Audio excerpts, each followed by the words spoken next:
3, 2, 1. What's going on, everybody? This is the Undefeated by Choice podcast, brought to you by SteelFist Fights.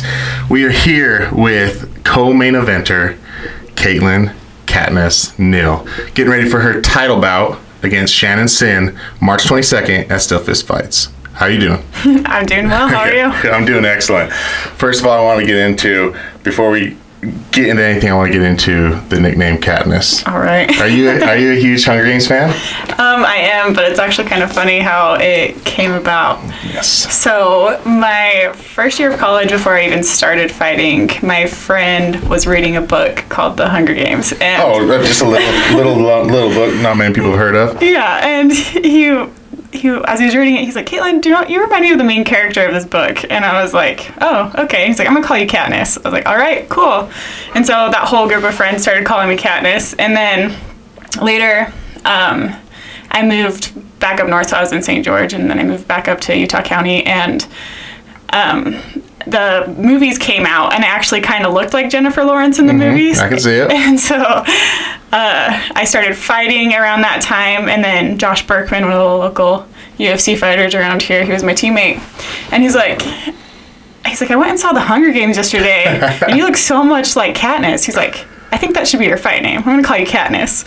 So ever since then, I've been called Katniss. So it's stuck forever. Do you ever do the ponytail? The braid? Yeah. The one-sided braid? Okay. Yeah, I've done that before. Yeah. All right. Okay. I just want to make sure. So I just had to ask if you're actually a fan of that show, because if my next question would have been stupid if you didn't actually pay attention. But are you Team PETA, Team Gale, or third option? Would you have left them both for Lenny Kravitz's Cena character? Team Gale. Okay. For sure. Okay. Yeah. I don't know why she chose. I don't get it either. He was. I mean, I guess he's a sweetheart and he loved her, but I would not have chosen. No, me Peter. neither. He's kind of a wimp. Okay,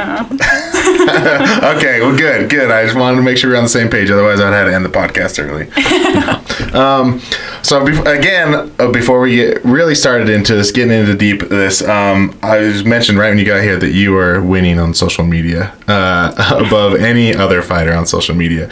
What tips and advice do you have for fighters in particular as far as their social media activity and sponsorships? Because a lot of times I see them just post, hey, I'm looking for sponsors for my fight, and I'll give you a shout out on my social media, and then I'll go to their social media and I'll be like, you've posted once in like 3 weeks. No one's going to give you money. Yeah. No one wants to give somebody anything who doesn't promote. So what tips and advice do you have for anybody who's looking to make money off of social media?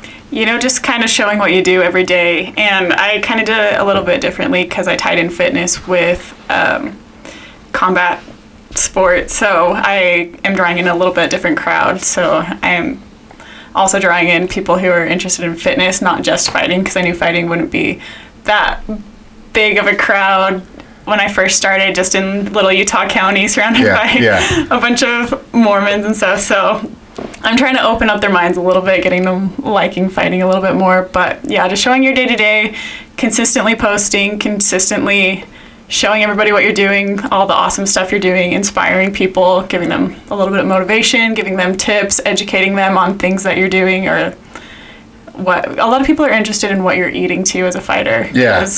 I am. I'll ask you the question, how's your cut going? So it will come. Yeah. So you can show people what you're eating. You can show them what your workouts are like. They just kind of want to see exactly what you're doing and what it's like to be a fighter. Yeah. I've got one video on YouTube that has ridiculous amounts of views, and it's a video where I talk about where I lost my weight. I lost 100 pounds, and all I get on that is all my comments are like, how many calories should I be eating? And they want nutrition advice from me. That's the number one thing people want to know about. So really it's if you're a fighter and you want sponsorships, just talk about your food and your weight cuts, because that's all people want. I feel like that was one thing that everybody wants to know about is what you're eating, what's in your fridge, what they want to just copy exactly what you're eating so that they can do the same thing. And I'm like, the diet was the easiest part of my weight loss. For sure. I did not do it right. I can tell you, I did not do it right. And I keep telling them, and I always tell them, you don't want to know my advice because I didn't. Well, how did you do it then? I starved myself. Basically, I would eat 6 meals a day at 200 calories a meal. Okay. And I would literally like grab the whatever I was eating, look at the nutrition on it, and I just would try to make sure all the numbers were as low as possible. Like I wanted my proteins as low as possible, my carbs as low as possible. So I was eating like 200 calories worth of tomatoes. Like it was not great. Wow. It was not great. I had crazy. no idea. I mean, I've gone and I got my personal training certificate and I was like, whoa, I was a little did off. this so incorrectly. But I lost 100 pounds in 5 months, so in your face. I mean, that's pretty impressive to be able to do that on your own anyways. It was wildness. I tried to eat a lot of vegetables and stuff, but I know I didn't do it healthy, and so I'm like, don't take my advice because I didn't do it healthy, and you don't need to lose 100 pounds in 5 months unless you're on The Biggest Loser and you're trying to win money. Like, you can do it slower. You don't have to do what I did. Do it healthy, do it right, take care of your body, because I guarantee there's things that I've done to my body now that are just, that's the way it is because it's hurt now, it's damaged. Yeah. I think so. I don't know. I feel slow is always the way to go. I feel damaged. I feel so damaged. No, but yeah, I looked at your social media and how active you are. I mean, studying for this interview is the easiest thing because you have your whole life out there on social media, right? Which a lot of people don't want to do. But I mean, if you're trying to like get a sponsorship, and which for most fighters, that's how they are going to survive. That's how they're going to become full-time fighters, which is the goal for all of them, right? Is to just do this full-time. Yeah. Oh. Yeah, you got to make yourself promotable so people want to put their logo on you, right? You have to be drawing attention to yourself. Yep. And there's very few around here that are doing it right, but there's a few that are. So hats off to you for figuring it out, doing it right, tying it into fitness. That was a good idea. Thank you. I had some help with it, so it wasn't just me on my own. Oh, yeah? You brought in a consultant? Yeah. Well, along with that, so I mean, speaking of that, you have you have so much out there. We see how busy you are. Outside of training for this fight, what else do you got going on? What else are you working on? Yeah, so I literally just launched a company called Bout Athletics a week ago. It's been crazy. So we've been waiting on the website for a while now, and it decided to be ready right 2 weeks before my fight, and I was like, oh great, guess we're launching a business right now in the middle of a fight camp while I'm cutting weight. So it's been really stressful, but also really crazy. Like, it's been a crazy ride so far, and it's only been a week, but I'm really excited about it. Isn't building a website the most frustrating thing in the world? Oh yes, because I have no idea how to do it, and I don't know how to tell them what I want. So you're like, I just do it. Just take what's in my brain and put it on there. Right? Yeah. No, it is. I've taken a back step on trying to do anything like that right now. Hats off to web developers, because yeah, you guys got it. So what is Bout Athletics? What all is included? Because I see you guys got supplements. You guys do training. I mean, it looks like a all-inclusive fitness, I don't even know, conglomerate. What is it? What is it exactly that you guys are doing with it? Yeah, so it's a women's combat and fitness brand, and basically what we're doing is trying to make it a little bit more classier. A lot of women in this space are getting kind of the short end of the stick. Like, a lot of the women's clothing in this space is just men's clothing but smaller, or it's a little bit tacky looking, from my opinion. So we're trying to like go in there and clean it up, make it cool, make it something that people want to rep. And also the whole main point of it is our community. So that's what we're focusing on first, is our community. We're bringing women together, lots of strong-minded women, maybe women who have been through abuse or domestic violence, anything like that. So we're trying to bring a lot of people together, and then we're trying to build them up and build their confidence through fitness. So we have a workout challenge that they can do. It has a complete meal plan. It's the same meal plan I follow for my fights. So I know it works, and I know they'll enjoy it because it's a really flexible meal plan. A lot of people could do it. And on top of that, we integrate supplements into the meal plan. And so that's kind of, we're trying to give them all the tools that they need to actually succeed. One-stop shop. Yeah. And then, of course, we have the gear and apparel. So we're going to be coming out with more gear that's hopefully cool, that people will want to wear, and a lot of women will want to wear and want to support and like sport.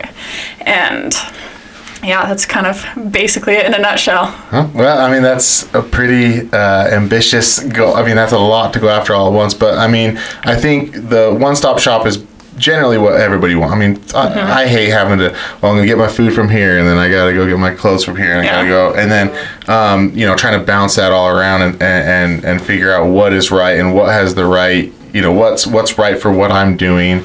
Because a lot of supplements, you know, as athletes, you guys can't take, especially when you get to the higher levels. We've seen how many athletes, you know, pop because they just took some supplement that had something in it. So getting, you know, the right types of supplements put in you, and that is so crucial. I mean, as we were talking about earlier, when I lost my weight, I mean, I was not supplementing with anything at that point, and my body suffered from it. And with you guys, with your weight cuts and everything, you know, supplementing is so important. So like I saw you had BCAAs, and I saw you had protein that you gave away like 100 tubs or something like that. Oh, we went a little bit crazy. One day we gave away 100 tubs. Oh, just one day. One day we gave away 10, 120, 140, 150. Like we've been giving away free stuff all week. So I mean, that's a good way to get people started. I mean, lots of people would not do that in a business, but you know, getting your name out there and getting people using your products is the number one thing you have to do. So that's a smart way to go about it. But what else do you offer besides that, and where can they find it? Where can people find this? So it's at badathletics.com, and it's exactly how it sounds, BAD and then athletics.com. And yeah, we just mainly have the protein powder and the BCAAs right now, and then we're going to come out with a whole bunch of other supplements down the line, getting everybody all the tools that they need for the... So can people break it up if they just want supplements, or if they just, let's say they already have a workout plan that they like, or is it you have to, I mean, can they break it up and just, I mean, I'm sure, well, that's a dumb question, of course, I'm pretty sure people can buy it separately, but with the workout plans, what type of workout plans are they? So it's MMA workout. It's fitness MMA is kind of what I would call it. There's like fitness kickboxing. Taibo. It's Taibo. You're repackaging Taibo right now. Much cooler than Taibo. Nothing's cooler than Taibo. We did Taibo in junior high. That's why I am the man I am today. All right. No. So it's MMA workout. So is it like Yeah, a lot of them is body weight workouts, and no gear is needed, but it's recommended to do it on a bag because it just makes it that much better if you do. And is that the only type of workout you do, or do you also you also go to the weight room, right, and lift weights? I personally do, yes. And so we're going to include some weight training programs down the line. Building muscle in between fights. Yep. Yeah. Good. Yeah, I mean, there's a lot of fighters I'll talk to who do not touch the weights at all, and it kind of baffles me because you need to, to build strength, you need to be using that type of stuff. I mean, body weight is great, and body weight for me is it's one of the types of workouts that I enjoy doing the most, because it's a lot easier on my body and I feel a lot better when I do. I feel like I can move a lot better. So for me, I think body weight workouts are most important, but I would not ever take out the weightlifting because you gotta have that overload. You got to be able to move someone else's body, not just your own. Sometimes you're picking your body weight up and someone else's body weight up, so you have to have that in there. And I think it's important for fighters to be able to do both. So. And then the last thing I'll talk about is the gear you're buying. I think that, or the gear that you guys provide, I think that is, I don't know too much about women's clothes, but I know, I always am like, that's got to be so unfortunate when I see like a female fighter who's like constantly fixing her top. Oh yeah. And I'm like, we're gonna be coming out with sports bras that hold your boobs in. No worries, nothing's gonna be popping out. I just think that's gotta be so frustrating because you don't see like guys out there like constantly adjusting their cup. Like they've built it to be, it works. Yeah. It's unless you get kicked there, it's gonna stay in place. So I'm like, how can they not come out with a sports bra? They can that supports, like they constantly are fixing it. So yeah, I had that problem in one of my amateur fights. It was a little bit awkward, but it was really. So I was fighting Vita Arteaga, and all of a sudden I was just like, stop, wait a minute, and then I pulled my bra up, and she just let me pull it up, and then we continued fighting. Yeah, I gotta say, there's gotta be like a mutual respect there with like the women. Like, hey, I get it. I'm not gonna punch you in the face for fixing your bra. It was really nice. But they need to get on top of that because that's gotta that's got to stop. You know, I agree. it's got to be trouble to be like you're almost in some sort of submission. You're like, is my boob out right now? That's gotta be rough, because guys, we don't ever have that issue. Like, everything's covered. We know that. Yeah. All right, so let's start talking about this fight. How is the training going for this fight? It's going awesome. I have been training a lot more, obviously, since it is a title fight. It's been a little nuts, and I'm like, why did I ask for a title fight? No, I'm just kidding, because I wanted to challenge myself. I wanted to make sure I was ready to go to the next level. Hopefully we'll get picked up by a bigger promotion. I think SteelFist has been awesome in kind of promoting me and putting me at the top of their cards to be able to do that, so I can't thank them enough for that. And so I really wanted to test myself with this fight and find a good opponent to go against and go all 5 rounds. See how we do. Yeah, this is a fight. This is a fight that you asked for. I did. You specifically asked for this fight. For a title. And why Shannon over any other fight? I knew she was a great opponent. Like, I've had my eye on her for a while, and I've actually asked to fight her earlier, but she was injured, and so I kind of just kept her in the back of my mind in case I needed an opponent later. And I knew she's fought in Invicta, and she's fought, I believe, in LFA. So she's fought in big promotions. Her name's out there. She's well known, but she still fights in local promotions. So I was like, I think it's a perfect matchup. So with you keeping your eye on her for so long, what strengths do you think she had? Where do you think she's strongest in the fight? You know, I kind of think she's good at everything. There's not one thing that she really excels in. She's just really good everywhere, right?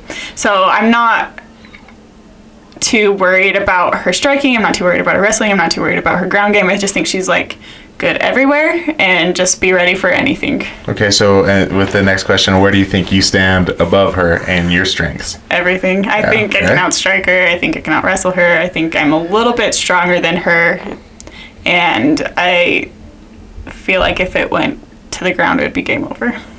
And you started this 7 years ago, is that correct? Mm-hmm. And you came from background of dancing, cheerleading, all that. Cheerleading. Again, your social media is too easy to do this interview. What translated? What from those sports were you able to bring over to this sport that you felt like, oh, I'm glad I learned that when I was younger, and because now I can use that here? Kind of just my motivation. I had a really awesome cheer coach in high school that really pushed us and really built us mentally. We were national champions 2 years in a row, and then she stopped coaching us my senior year. And I think she really built a good, hardworking mindset into me, and that translated into fighting. And also, I think head kicks are my specialty. Yeah. Well, see, what I saw real strong in your game was your ground game, your wrestling. Where did you develop that from? Because that doesn't come from in the 7 years to get the level that you were on from never having done it before. Was there anything in your background? You have like brothers that you were wrestling with, or what? Where did that come from? I don't. I actually have 2 older sisters. I've never been in a fight outside of the cage. I actually hated fighting growing up, and one of my 9th grade boyfriends that I had for a week, he's got in a fight with one of his friends, and I left crying. And so it's like that's my background with fighting. Like, I absolutely hated it. I didn't understand it. Like, it just scared me. Yeah. So no, I don't know. I just really enjoyed the ground game once I started it. Yeah, you just fell in love with the ground game, because that's one of those ones that it's obviously so crucial in a fight, and it's so hard to get to become adequate at it. You know, I remember when I first got into MMA, I'm a football player, so I knew how to take someone down. But once we were on the ground, I had nothing to do. And I remember grappling with Lucas Montoya early on, and I outweighed him considerably at that point, and I felt like I've referenced this a few times. I felt like a pizza dough. Like, he just had me in the air while I was supposedly on top, and he was just spinning me around his body, and I was like, what? And so to get adequate at that is such a hard thing to do, and you know, I felt like, because, you know, I wrestled with all my buddies and everything, so I love to see women's MMA, and that's why I've always said this, I'll probably say this on every episode, that Claudia Gadelha is my favorite fighter, because she has the most takedowns in the women's division, and she never wrestled growing up. Oh, she never did that's it. Interesting. And she never wrestled, and so like it's something that she's learned and developed. She didn't have that benefit that the guys had, you know, growing up being rough and tumble and taking wrestling practices and being football players. She didn't have that benefit to her, and just something that she's developed through her skill of fighting. So that's always why I'm, putting the women fighters on a pedestal over men, because they've learned what they've learned and are so skilled at what they're doing at a much shorter amount of time. Right. And so I just was wondering where you're wrestling, because that's where I could see your head kicks. It's, you know, some flexibility. You know, growing up doing any type of sport, you do kicks in cheerleading. Yeah. You know, you do high kicks in cheerleading. So that's something that maybe you had a little advantage in, but you know, your wrestling. From what I saw in your last SteelFist fight, I was like, oh wow, this girl's got some ground game. So hats off to you for developing that. And that I'm guessing comes through having the camp that you're with and the fighters that you're with. So where are you training? Who's your main training partners? And are you bringing people in, or who are you working with to try to mimic Shannon or give you the same look that Shannon's she's gonna give you in the fight? Yeah. So back to wrestling, my coach is Rad Martinez, and he is an awesome wrestler. He fought in Bellator, and he's just crazy. So that's where I attribute most of my wrestling to. And then I am training with Jason Mertlick at 4-7 Training Center, and also Arnold Anderton. I've been with them since the beginning of my career, sticking with them because they're amazing coaches, and they're one of the highest levels I think you can get in Utah. So Arnold's really good at grabbing my teammates and pulling them aside and saying, hey, this is what Shannon does, and show them a clip of her video, and then they'll really mimic her, which is nice. Also frustrating, but nice, because I get to work on a lot of stuff that I feel like she's going to throw in the fight. So I feel like I'll be ready for it. Do you have a lot of females that at your camp that you're training with, or is it a small number? Because as I was talking to Brittany, you know, she doesn't have a ton out at one hit, and what do we got to do to get women's MMA? Right? I'm trying to build it. Yeah. Trying my best. No, I brought in one girl from a different gym, and her name's Jen. So she's been coming in, and she's pretty tough in helping me with that. So that's been awesome to have her there with me. And then I also have a training partner named Michelle, and she's a local amateur, and she is tough. She just takes all my beatings, and I can't thank her enough for showing up and being there for me, because she's always there for me when I need her. And she's also the one that braids my hair. So. Oh, okay. Very important. Again, another problem. Well, I guess some guys have to do that. Yeah. I never had to. I started going bald way young, so I didn't have to worry about braiding my hair at all. Yeah, no, she's awesome at braiding hair, so it's pretty cool that my teammate could do that. I have Brian Thomas. It's kind of funny because Brian was like a universal remote for me and my boyfriend in my last fight. So me and Alden both fought on the January 5th card, and Brian trained with both of us. So he's big enough to train with Alden, but like short enough to train with me, and he's like gentle enough to go with me, and then like aggressive enough to go with Alden. So it's really awesome to be able to train with him, because he's a pretty cool dude. Okay, what is the medal that you and Alden both wear? The medal. I know he wears a medal, but isn't there a picture where you're holding a medal as well around your? Does he have a medal around his neck after a fight? SteelFist gives you a medal after you. Oh no, there's a picture. Okay, that's what it was. But I swear I saw another picture of him outside of SteelFist wearing it, so I thought it was like something that he would. I don't know. No, he doesn't wear any. I can cut that out. I can edit that out. I'm not going to. I'm gonna leave it in there so SteelFist can be like, wait, you don't know that we give medals? No, I thought I saw another picture of him like with the medal, and I was like, oh, is that like a wrestling thing or like a? They used one after his after his first fight on SteelFist for the next fight poster, which is kind of like a weird shot to use because it was an action shot. And so I think it was just because Alden didn't send him a photo because that's typical. He's like, okay. Like, yeah, I'm guessing his social media game isn't up there. No. I'm trying. So again, what do we have? What do you think? I mean, you say you're trying, but what is it that we got to do to get women's MMA up in Utah? Because I mean, we've got a lot of female athletes out here that graduate from college and then they go, what do I do? And so much of women's MMA comes from women with different backgrounds in different sports. So what is it? What's the answer? I don't know. We got to start recruiting them, just getting them educated on how fun it is and how awesome it is. Because especially if you're used to competing for basically all your life. That's kind of how I was when I stopped cheerleading. I was like, what the heck do I do with my life? And then I found fighting and I was like, I'm doing that. I'm competing. You're supposed to say, sign them up for Bad Athletics. Oh, sign them up for Bad Athletics. Send them to Bad Athletics. Yeah. And then they'll do the workouts, and then they'll be like, oh, I could fight. And then you get into the camps. Come on now. Yeah, You're welcome for the plug. How's the weight cut coming along? It's coming. Not excited about it? I don't love it, obviously. 125, I dropped a weight class. I normally used to fight at 135. I even did one fight at 150. That was my last amateur fight, but I had to gain weight for that fight, and I waited in sweatpants and boots and a few layers to make the weight. Roll of quarters in your pocket. Yeah. And 125 is little for me, but it's awesome because I feel like I am a lot stronger at that weight. I'm a lot faster at that weight too. So it's coming. Yeah. So you mentioned that you in college struggled with weight. Mm-hmm. And so is that something you keep in your mind, like when you're not in fight camp, you're like, I don't ever want to, like, I've got to stay on top of my weight. Like how much does your past weight issues weigh into like your daily, just as you live your life like daily? Yeah, just back then, I kind of didn't understand nutrition at all. I didn't really understand how important protein was. I didn't understand that carbs weren't terrible and that fats weren't terrible for you. So I didn't really know how to eat, and I kind of just emotionally ate. I went through a little rough time in college my first year because I was quit cheerleading, didn't know what to do with my life, and a few other fun family stuff. Well, I was gonna say, my guess was gonna be a guy, but no. family can do it too. No guys not here. Family can do it too. Yeah, no.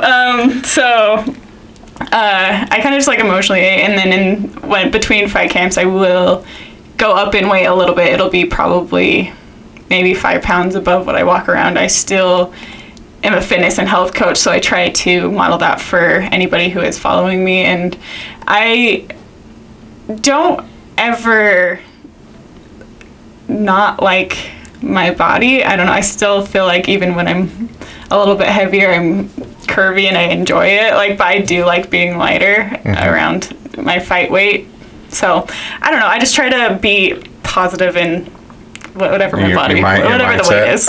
And you mentioned that you grew up in a health conscious household. Mm-hmm. What was that like? Because my house was known as the hostess house. No lie, that's my friend. The hostess house. Not because we were good hosts, but because we had hostesses candies. Yeah, no, we hardly ever got treats, and when we did, they were gone within seconds. Oh, really? Okay, so I mean, how do you? So you're saying, well, I love my body when it's curvier, but a lot of kids who grow up in health conscious households grow up hating themselves. They grow up, with body dysmorphia, thinking that they're never good enough, and if they gain a little bit of weight, that it's a big problem. So did your parents just do it right, or did you have that for a little bit and you had to learn not to do that on your own? Or yeah, so my parents weren't super crazy. They were just kind of my mom would notice what she eats. She lost a bunch of weight doing Weight Watchers, and I kind of saw her go through that little bit of a transformation. And then my dad was always, he did karate and some martial arts growing up, and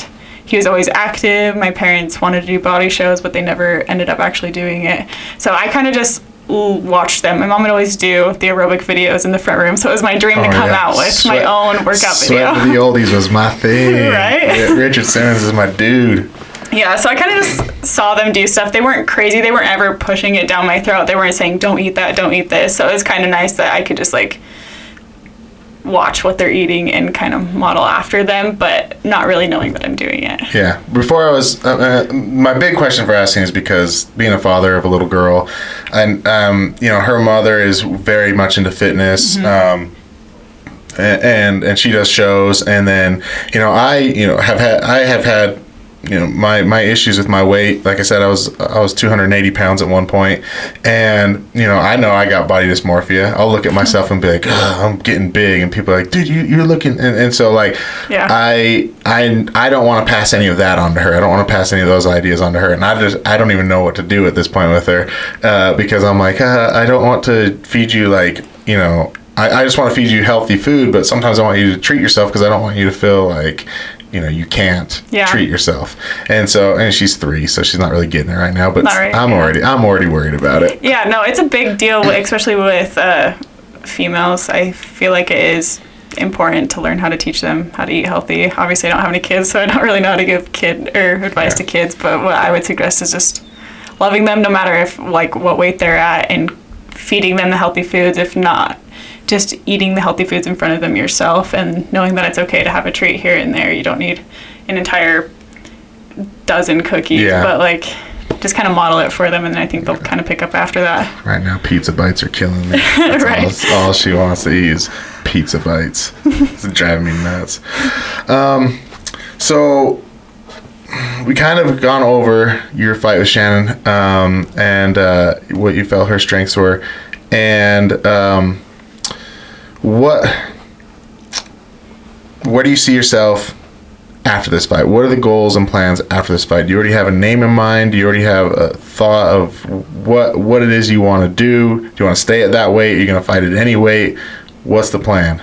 Yeah, so obviously it kind of just matters what happens in this fight to what I will do next. I hope that I get picked up by a bigger promotion, because SteelFist is promoting me and doing awesome with that. So I think we can work together to get, and I think that is their goal, is to get their fighters up to high levels, right?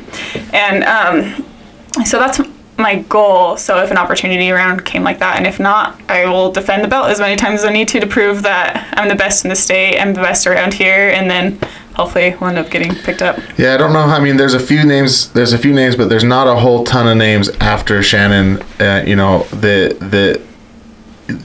in the area that that I can see you wanting to call out. And that's no disrespect to anybody in your weight class. It's just where they're at right now. There's not saying a year or so, but when it's a fight, in the fight game, it's a short game. It's there's not, you can't wait around for people. So with not having a name right off the top of your head, that's kind of tough. So yeah, I'm so excited for this entire card. I'm so excited for your fight, the main event. There's really not a single fight on this card that I'm not excited for, but having watched as close as I am, I know this is going to be a great fight no matter how it goes. So best of luck to you. Thank you, appreciate it. Before we get out though, we gotta do a little trash talking. Oh, great. So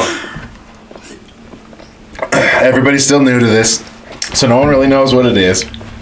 This is all just fun. So Shannon, when you watch this, don't be offended. Don't be mad. I really mean it, Shannon. And if you get mad, you can punch Kaytlin in the face. Next Friday. No other day. Other than that, don't punch her. And don't ever punch me. I'm just curating the show. No, it's fun, okay? We're in the era of trash talk sells fights. But these fighters that are doing trash talking, it's terrible. Mm-hmm. They're coming up with their own disses. They're coming up with their own trash, and it sounds manufactured and it sounds fake. So we're gonna just go with the ultimate manufactured, and we're gonna go to a website that manufactures trash talk for the fighter. So what I'm gonna do is I'm gonna hand Kaytlin my phone with the app. She's gonna press the generate button, and then she's gonna say the words, on March 22nd at SteelFist, I will defeat my opponent, Shannon Sinn, because she is and then she will use the trash talk. You told me I wasn't gonna have to memorize anything. Oh, I know. I lied. You don't have to say it word for word. You can make it your own if you want. You can make it your own if you want. All right, and you're gonna look into that camera right there. That's your camera. I'm not gonna zoom in on you on the camera though, but that's it. Yeah, push generate insult. Hit generate insult.